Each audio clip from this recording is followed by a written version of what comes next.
Hello, and welcome back to another episode of Hornet Nation, your ticket to SHS Sports. I'm Matt Clark. And I'm Lexi Morris. In this episode, we learn more about wrestling headgear, recap last Thursday's meet with the boys swim team, and hear about a student athlete with a unique passion. All this and more on this episode of Hornet Nation.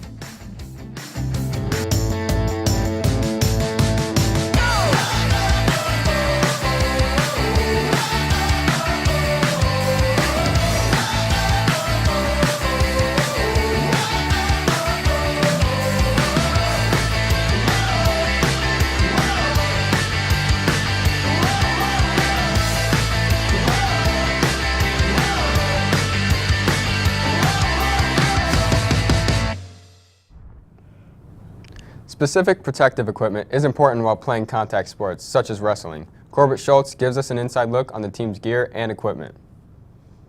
Since its first modern appearance in the 1896 Olympic Games, wrestling has been one of the world's most recognized sporting events. However, the subtleties of wrestling equipment are often overlooked. Today, we go inside the sport of wrestling to get a look at the gear used by wrestlers across the world today. There are three elements that make up the gear of a wrestler: the singlet, the headgear, and the wrestling shoes. The singlet is the most identifiable piece of a wrestler's uniform. In high school wrestling, wrestlers wear high-cut singlets that typically sport their school logo, name, or colors. This style of singlet became popular in the 1960s. Singlets are made of a tight elastic material which prevents wrestlers from getting fingers caught in the clothing, risking injury. Headgear. Another piece of wrestling gear that protects wrestlers from injury. Former U of M wrestling coach Cliff Keen is credited with inventing modern headgear that protects today's wrestlers. Contrary to popular belief, headgear's main purpose is not to prevent concussions, but rather cauliflower ear, a common injury for wrestlers. For many wrestlers, the most important part of their attire is not the headgear or singlet, it's their shoes. Wrestling shoes are made in many styles from many brands, and are often collected by wrestlers.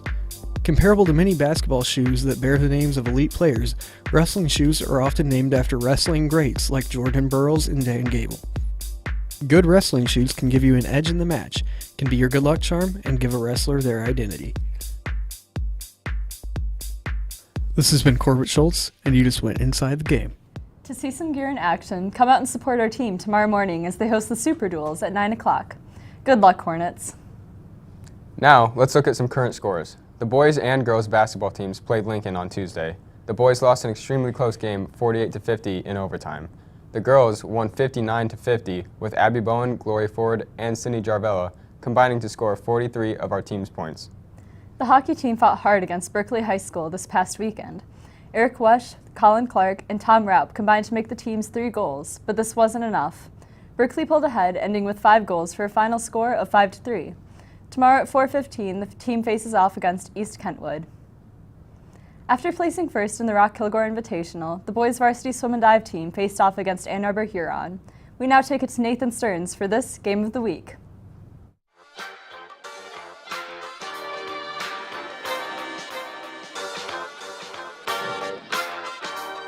Saline swim and dive team continued their hot start on the young season with a 116-70 victory over the Ann Arbor Huron swim and dive team. Powered by powerful performances from Davis Klein, Matt Lau, Dakota Herbis, Saline dominated from the first event to the final stroke. Coach Peter Loveland praised the performance of Davis Klein and Jared Ehrman as they both had outstanding performances in their respective events.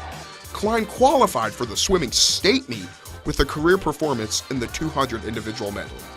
Jared Ehrman also met the state cut with his exceptional performance in the 500-meter freestyle. Senior leadership is key to determining the success of a swim and dive team, and Coach Peter Loveland praised Dakota Herbis for continually setting a phenomenal example for younger Saline swimmers and divers. Saline is on the inside track for another successful season. The Hornets will be looking to continue their recent hot streak as they face off in the I-94 meet on January 20th. This is Nathan Stearns recapping the Game of the Week.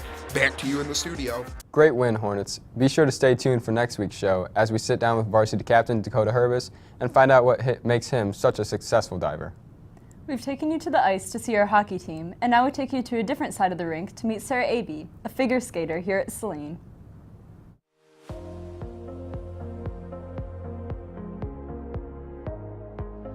Sara started figure skating at a young age, and that skill has taken her around the world. In 8th grade, I went to Paris for the World Cup, and I won out of 13 countries. And then last June, I went to Nationals, and I won Nationals. This year, in April, I'm going to Worlds again, and it's here in Michigan, actually. I'm on Team USA for Theater on Ice, and there's 60 people on it in the whole United States. But everyone has to start somewhere. Well, when I was 4, my mom took me to learn to skate at Ann Arbor, and we didn't really think it was gonna be like full-time thing, and it turned out that I just kept getting better, and eventually I moved on to higher levels. On TV, I'd always watch ice skating movies, and I always wanted to like be that person who won everything, and everyone always looked at them.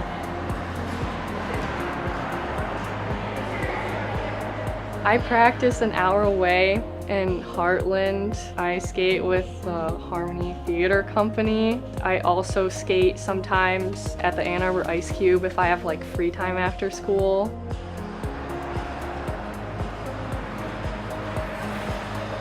I coach the kids who are just ready to pass up to like start getting coached individually. I do like the spins and jumps you see in the Olympics, like 2 times around the air, 2.5. I can do a lot of different spins.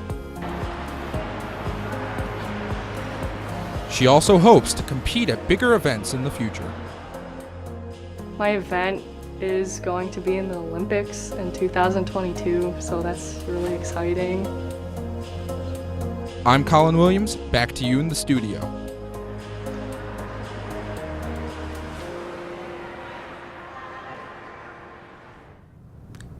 On the rink, Sara is well known for her gold medal in the National Ice Skating Competition, as well as winning the gold in the international competition. That's all the time we have for this episode. Make sure to follow us on Twitter, and if you have an interesting story that you would like us to air, feel free to come see us in the studio, room C244. I'm Lexi Morris. And I'm Matt Clark. Join us next week as we sit down with Dakota Herbis, recap the girls' basketball game against Lincoln, and hear some of your thoughts on the Super Bowl. Have a great weekend, Hornets.